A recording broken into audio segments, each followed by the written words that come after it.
The best prescription for health I've ever read was not written by a doctor. It was written by a poet. In 1939, the world was on the brink of war, driven there by hate and mistrust. Facing this, the poet, W.H. Auden, who happens to be my favorite poet, wrote about what we needed to do to survive the years ahead. He wrote, "We must love one another or die." That was true in 1939, and I think it remains true today. Everything that has happened in my life has convinced me that love is necessary for health. I was born in a small southern European island nation of Malta. In the mid-1980s, my parents and I left Malta, escaping brewing political tension, and immigrated to Toronto, Canada. I arrived in Canada towards the end of high school. It was, for me, a thrilling and terrifying time. Those awkward teenagers of high school are a jarring experience for anyone. For me, they were doubly so.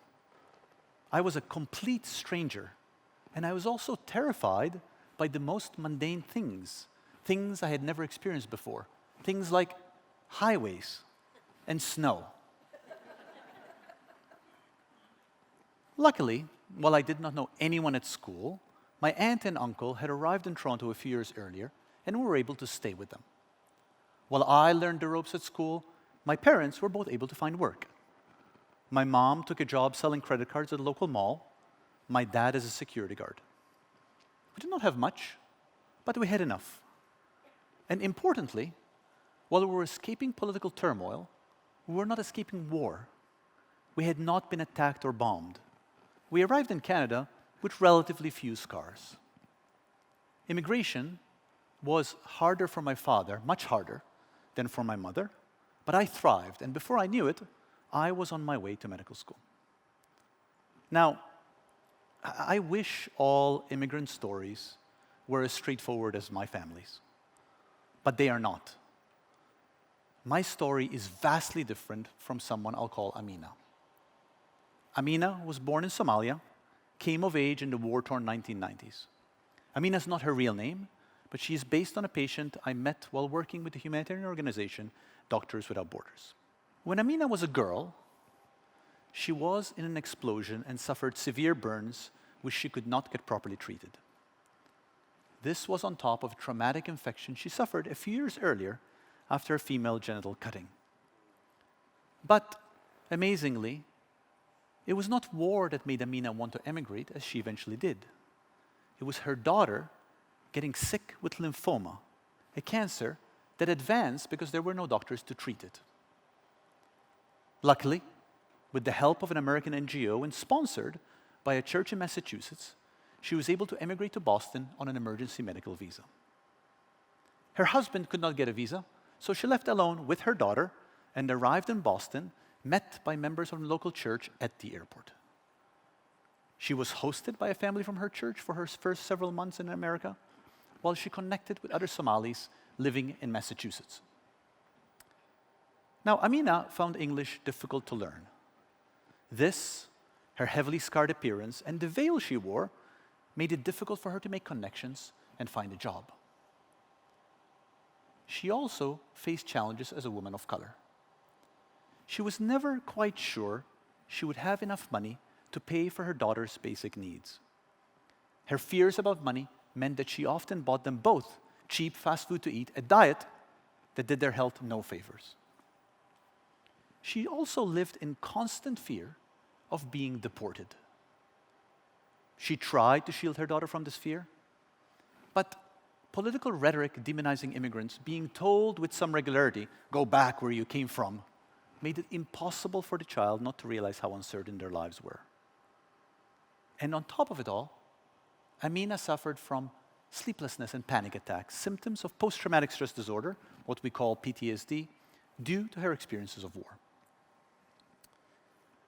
But there was hope. With help from the church community and her new Somali friends, Amina was able to navigate the healthcare system and get her daughter treatment. By the time the cancer was in remission, they had been in the US for more than 4 years. Her daughter was about to start middle school. Now, life remained difficult. Finances were always tenuous, and Amina never really got treatment for her PTSD. But they had each other and a core community of support. They put down roots and eventually made a life here in the US. Now, these two stories, they share an important link. In both cases, the health of the immigrant is shaped by the conditions of the immigrant's life. Let's start with me. In my case, we were not escaping war or violence. We had relatives to greet us when we arrived. We were Europeans, not of a vastly different color or religion. We were well educated, and I could already read, write, and speak English. All of these factors paved the way for me to grow up healthy despite the ordeals of immigration. Amina's situation was far more challenging. Before she ever arrived in the US, she had been traumatized by the conditions of her home country. Lack of basic healthcare infrastructure allowed her daughter's cancer to advance, and poverty constrained her options for doing anything about it. When she did finally get to the US, financial insecurity, hate, xenophobia kept them permanently on edge. Lack of money meant that they ate bad food. Lingering PTSD meant that Amina was never fully at ease despite escaping the physical threat of war. All of these factors contributed to Amina's and her daughter's health. But these factors are not what we think about when we think about health. We think about healthcare. We think about doctors and medicines. Now, healthcare is certainly important. I am a doctor after all, and had Amina had better access to healthcare, her daughter's cancer might have been caught earlier. But context is by far the greatest influence on health. And the health of immigrants is, in many ways, a microcosm of this. Refugees, for example, are at greater risk of mental illness, malnutrition, infectious disease, and abuse.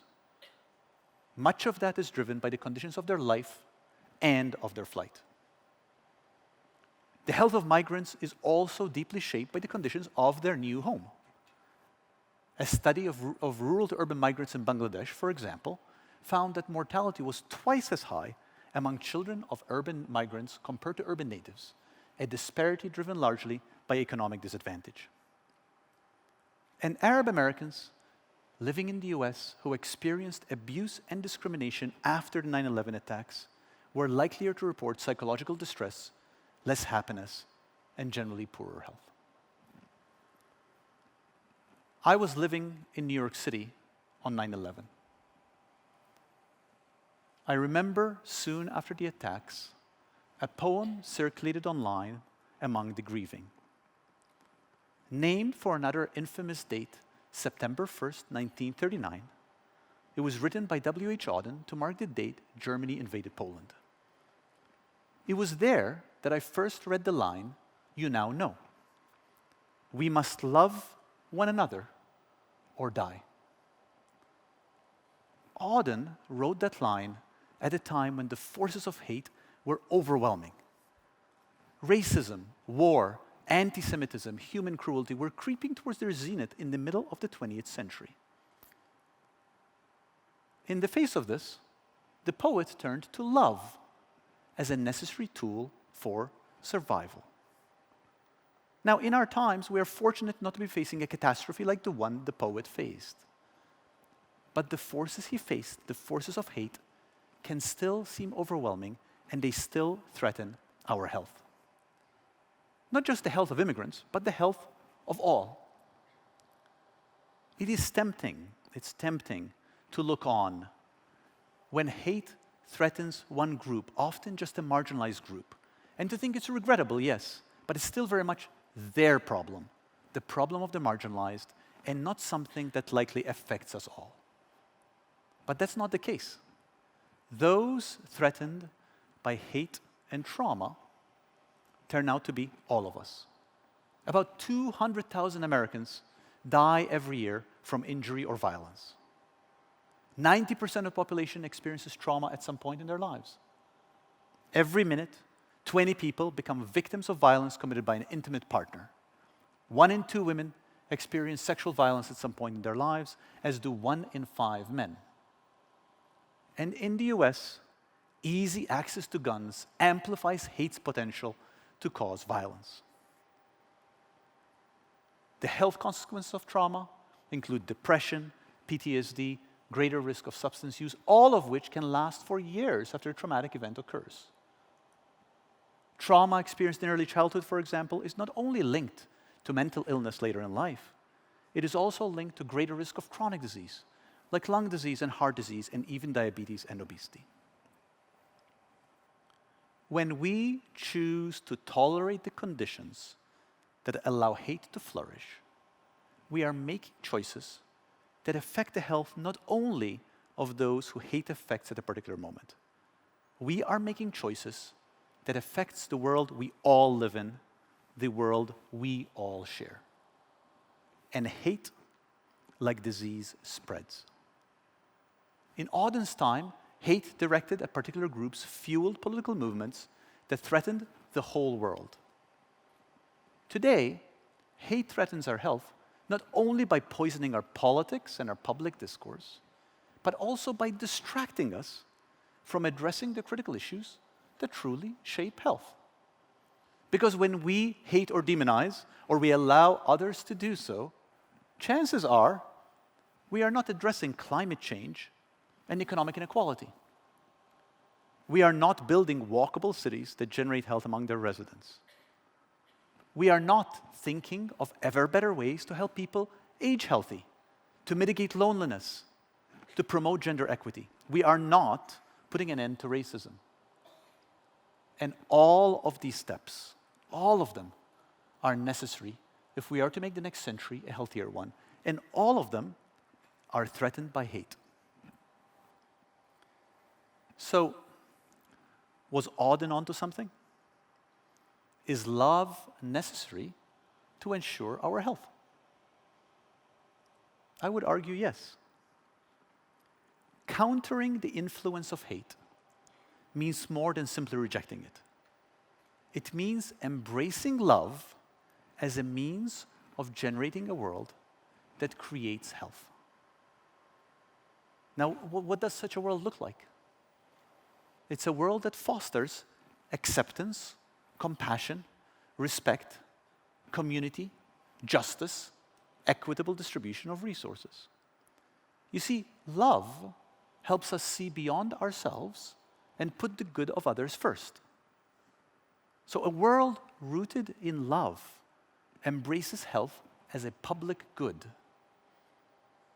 That means treating health the way we do parks, the post office, education, the environment. In essence, as a critical piece of our global commons, supported by our collective investment for the benefit of all. It is time for a new story of health. In our overwhelming investment in doctors and medicine, we have come to see health as a private commodity, something we can buy and something we can sell. But what we can buy, healthcare, can only help us after we are already sick. While health is a state of not being sick to begin with. Moving to a health system from our current sick care system means fostering the preventive conditions of health, like safe houses, good schools, livable wages, gender equity, clean air, drinkable water, and a fair economy. All conditions that eventually allowed Amina and me to embark on a new life. When I look back and think about my own experiences and compare them to Amina's, I can't help but think that we did share some of the same challenges of immigration. We were both, for one, probably startled by snow. We shared something else too. Whatever we faced at every turn, we were both helped by friends, families, communities, organizations who supported us and who looked after our physical and mental well-being. So what motivated these networks? Love. My family's love for me, Amina's love for her daughter, and the love of the many strangers who chose to treat us immigrants with kindness and respect. The American NGO, the church in Massachusetts that sponsored Amina's journey, and the laws that allowed us to get here and stay here are examples of policies and organizations rooted in compassion, informed by love. Now, just to be clear, pointing out love in this way is not sentimental. I am simply pointing out a tangible good without which health would not be possible. Because in a sense, a healthy person and a healthy world are the same. And healthy people and a healthy world are both threatened by hate. And healthy people and a healthy world are both strengthened immeasurably by love. A new prescription for health asks us to look beyond the individual, beyond healthcare, address the forces of love and hate, and align ourselves definitively with love. Thank you.